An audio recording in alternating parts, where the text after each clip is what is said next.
Hello friends, welcome back to my channel. Friends, ఈ వీడియోలో మనం ఈరోజు అన్ని న్యూస్ పేపర్లో వచ్చినటువంటి ముఖ్యమైనటువంటి ఎడ్యుకేషన్ అప్డేట్స్ ఏందో చూద్దాం. సో వివరాలు చూసే ముందు ఛానల్ని ఎవరైనా సబ్స్క్రైబ్ చేసుకోకుండా చూస్తున్నట్లయితే ఖచ్చితంగా ఛానల్ అయితే సబ్స్క్రైబ్ చేసుకోండి. సో ప్రతిరోజు అన్ని న్యూస్ పేపర్లో వచ్చేటువంటి ఎడ్యుకేషన్ అప్డేట్స్ అన్ని ఒక దగ్గర చేసి మీకైతే అందించడం జరుగుతుంది. ఖచ్చితంగా వీడియోస్ని అయితే లైక్ చేయండి. ఇది ఎవరికైతే యూస్ఫుల్ ఉంటుందో వారికైతే షేర్ చేసేటువంటి ప్రయత్నం చేయండి. మన ఛానల్కి సంబంధించినటువంటి వాట్సాప్ అండ్ టెలిగ్రామ్ గ్రూప్స్ యొక్క లింక్స్ అనేవి కింద నేను డిస్క్రిప్షన్లో ప్రొవైడ్ చేస్తాను. ఖచ్చితంగా జాయిన్ కండి. దాంట్లో డైలీ నేను జాబ్ అప్డేట్స్, అదేవిధంగా కరెంట్ అఫైర్స్కి సంబంధించినటువంటి ఫ్రీ ఆన్లైన్ టెస్ట్ల లింక్స్ అనేవి షేర్ చేస్తున్నాను. మీకు చాలా యూస్ఫుల్గా ఉంటుంది. ఏదో ఒక గ్రూప్లో అయితే కంపల్సరీ జాయిన్ కండి. సో ఈరోజు అప్డేట్ చూద్దాం. సో ఫస్ట్ అప్డేట్ వచ్చే వరకు మనకు ఇక్కడ ఆంధ్రజ్యోతి న్యూస్ పేపర్లో వచ్చినటువంటి ఆంధ్రప్రభ న్యూస్ పేపర్లో వచ్చినటువంటి అప్డేట్. సో ఉద్యోగులకు పదోన్నతుల పండుగ, 2 ఏళ్లకే ప్రమోషన్ అంటూ ఇక్కడైతే మనం ఆర్టికల్ చూడవచ్చు. జీవో నెంబర్ 230 పునఃసమీక్ష, లెక్కలు సేకరిస్తున్నటువంటి సిఎస్ ఈ నెలాఖరులోగా తీపి కబురు అంటూ మనకైతే ఇక్కడ న్యూస్ అయితే రావడం జరిగింది. సో ఇక్కడ వివరాలు కనుక మనం చూసినట్లయితే జోనల్ వ్యవస్థపై తుది నిర్ణయానికి ముందే సాధారణ బదిలీలు, పదోన్నతులు పూర్తి చేయాలని ప్రభుత్వం యోచిస్తుంది. సో పునర్వ్యవస్థీకరణలో భాగంగా పరిపాలనలో కీలక మార్పులు ప్రభుత్వం శ్రీకారం చుడుతుందని ఇక్కడైతే మనం చూడవచ్చు. సో మనకైతే త్వరగా ఈ ఏదైతే బదిలీలు కావచ్చు, పదోన్నతులు కానీ త్వరగా పూర్తి చేయడం వల్ల అక్కడ మనకు ఖాళీలు ఏర్పడతాయి. సో ఈ ప్రక్రియ అనేటువంటి తొందరగా అయితే మనకు త్వరగా నోటిఫికేషన్లు ఇవ్వచ్చు అని దీని యొక్క సారాంశం ఇక్కడ మీరైతే దీనిలో చూడవచ్చు. సో ఏదైతే మనకు అభివృద్ధి సంక్షేమ పథకాలు పకడ్బందీగా అమలు చేసేందుకు పరిపాలన వ్యవస్థలో పెరుమార్పుల దిశగా ప్రభుత్వం అయితే కసరత్తు చేస్తుంది. అదేవిధంగా ప్రభుత్వ ఉద్యోగులకు సంబంధించి అడ్డంకులను తొలగిస్తుంది. సో ప్రభుత్వం కీలక చర్యలు అయితే తీసుకుంటుంది ఈ విషయంలో. సో ప్రభుత్వం అంటే ఇక్కడ మెయిన్గా ఏంటంటే ఏదైతే మనకు ప్రభుత్వ ఉద్యోగులకు ఉన్నటువంటి సర్వీస్ కాలం ప్రస్తుతం అయితే 3 years ఉంది. అయితే దాన్ని 2 ఏళ్లకే తగ్గించేందుకు ప్రయత్నాలు చేస్తుంది. ఈ మేరకు రాష్ట్రంలో ఒకే సర్వీస్లో 2 ఏళ్లకు మించి పనిచేస్తున్నటువంటి ఉద్యోగుల వివరాలు ఆర్థిక శాఖ సిద్ధం చేస్తుంది. చాలా శాఖల్లో పోస్టుల వివరాలు, ఖాళీ పోస్టుల గణాంకాలు సిద్ధమవుతున్నాయి. సో పునర్వ్యవస్థీకరణలో భాగంగా పరిపాలనలో కీలక మార్పులు అమలులోకి రానున్నాయి. సో అయితే ఇక్కడ యాక్చువల్గా ఏంటంటే మనకి ఏదైతే 2 yearsలో వీళ్ళకైతే ప్రమోషన్స్ ఇస్తున్నారు కనుక అక్కడ ఖాళీలు ఏర్పడితే వాటిని భర్తీ చేయాలనేటువంటి యోచనలో ప్రభుత్వం అయితే ఉంది. సో దీనికి జోనల్ వ్యవస్థ అడ్డంకిగా ఉందిగా, దాన్ని కూడా త్వరగా క్లియర్ చేయాలని చెప్పేసి ప్రభుత్వం అయితే చూస్తుంది. సో ఇవన్నీ ఈ మంత్ 31st లోపు ఇవన్నీ కంప్లీట్ చేయాలని చెప్పేసి ప్రభుత్వం అయితే చూస్తుంది. ఇక్కడ చూడవచ్చు ఈ నెల 31లోగా ఈ బదిలీలు, పదోన్నతులకు సంబంధించి సమస్యలను మొత్తం సేకరించి వీలైన తొందరలో వాటిని కంప్లీట్ చేయాలని చెప్పేసి మనకైతే ఈ సిఎస్ నేతృత్వంలో చేస్తున్నటువంటి కమిటీ అయితే చూస్తుంది. సో త్వరగానే మనకు నోటిఫికేషన్స్ ప్రక్రియ అనేది స్టార్ట్ అయ్యే విధంగా అయితే మనకైతే కనబడుతుంది. నెక్స్ట్ ఇక్కడ చూసినట్లయితే నెక్స్ట్ కొత్త ఏడాదిలో కొట్టాలి కొలువు అంటూ ఒక మంచి ఆర్టికల్ అయితే మనకైతే రావడం జరిగింది. మీరు ఇక్కడ చూడవచ్చు.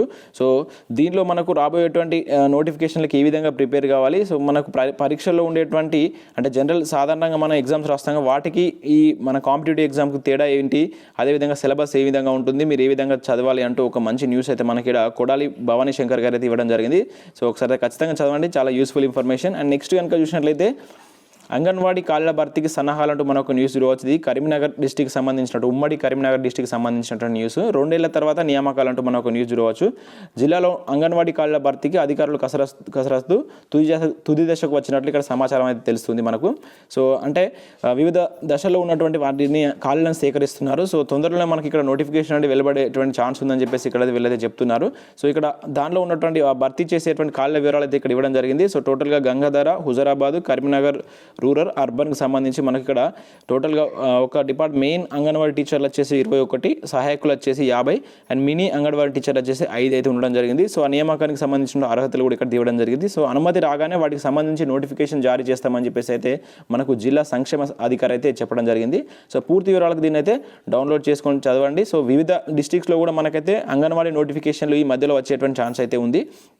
నెక్స్ట్ జాబ్కు ప్రిపేర్ కాండి అంటూ మరొక న్యూస్ అయితే చూడవచ్చు. మన దగ్గర నిరుద్యోగులకు జాబ్కు ప్రిపేర్ కావాలి అంటూ మనకు state planning commissioner vice chairman Boinapalli Vinod Kumar గారు అయితే సూచించడం జరిగింది. సో ఇక్కడ మనం చూసినట్లయితే సో ఇక్కడ మనకు ఏదైతే గ్రంథాలయాలను మోడల్ గ్రంథాలయాలుగా మార్చేటువంటి ప్రక్రియలో భాగంగా మనకు నిన్న కరీంనగర్లో సో ఇక్కడైతే విద్యార్థులతోటి వినోద్ గారు అయితే మాట్లాడడం జరిగింది. సో రానున్నటువంటి ఈ 2021లో కేసీఆర్ గారు ఉద్యోగాలకు పెద్ద సంఖ్యలో నోటిఫికేషన్లను విడుదల చేస్తారని చెప్పేసి చెప్పడం జరిగింది. సో ఈ ఏడాది మనం ఉద్యోగ సంవత్సరంగా తీసుకోవాలని చెప్పేసి మీరు కాంపిటేటివ్ ఎగ్జామ్స్కు నిపుణులతో కూడినటువంటి కోచింగ్ కూడా ప్రభుత్వం ద్వారా అందిస్తామని చెప్పేసి అయితే వీళ్ళైతే ఇక్కడ చెప్పడం జరిగింది. నెక్స్ట్ చూసినట్లయితే 1,00,000 మందికి జాబులు లేవంటూ ఖాళీ పోస్టులను భర్తీ చేయాలంటూ మరొక న్యూస్ ఇక్కడ చూడవచ్చు.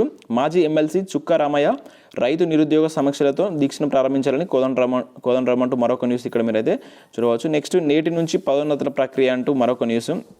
అదేవిధంగా సెంట్రల్ వర్సిటీలోనూ సార్లు లేరు. సో వీటన్నిటికి సంబంధించి నేను చదివితే టైం వేస్ట్ అవుతుందని చెప్పేసి మీకైతే వీటి యొక్క లింక్ అనేది కింద నేను డిస్క్రిప్షన్లో ప్రొవైడ్ చేస్తాను, మీరైతే డౌన్లోడ్ చేసుకొని చదవచ్చు. సో ఇది ఇంకొక న్యూస్ కనుక చూసినట్లయితే ఇది ఉద్యోగనామా సంవత్సరం విజయమే లక్ష్యంగా యువత పోటీ పరీక్షలకు సిద్ధం కావాలి అంటూ మరొక న్యూస్ అయితే ఇక్కడ చూడవచ్చు. ఇంతకుముందే మనం కరీంనగర్ సంబంధించిన న్యూస్.